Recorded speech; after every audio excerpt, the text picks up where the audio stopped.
మీరు లేకపోతే ఈరోజు బీజేపీ గవర్నమెంట్ లేదు. మీ 16 మందిని మీరు విత్డ్రా చేసుకుంటే గవర్నమెంటే కొలాప్స్ అయిపోద్ది.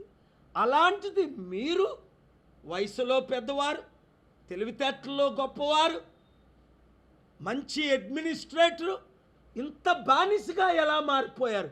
బైబిల్లో మాట ఉంది, హూ హ్యాస్ బీవిచ్డ్ యూ. అది తెలుగులో మాంత్రికమా తాంత్రికమా, ఎవడు ఏం చేశాడు మీకు అని అపోస్తులుడైన పౌలు గలేషియస్ అడుగుతున్నాడు. Who has bewitched you, how you became so fool. Chandrababu Naidu గారు షీ అని మీరు అనిపించుకుంటారా 100 సంవత్సరాలు? లేదా గ్రేట్ ఎన్టీఆర్, ఇందిరాగాంధీ మెడలో వంచిన ఎన్టీఆర్ అని అనిపించుకుంటారా? గ్రేట్ గాంధీ, గ్రేట్ అంబేద్కర్ అని అనిపించుకుంటారా? ఎన్నిసార్లు మీకు ప్రధానమంత్రి పోస్టు వద్దని మీరే కదా నాతో చెప్పారు.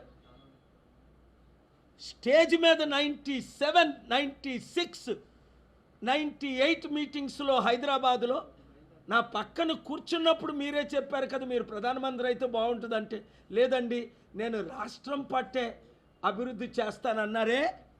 ఆ చంద్రబాబు నాయుడు ఎక్కడ? ఆ అడ్మినిస్ట్రేటర్ ఎక్కడ?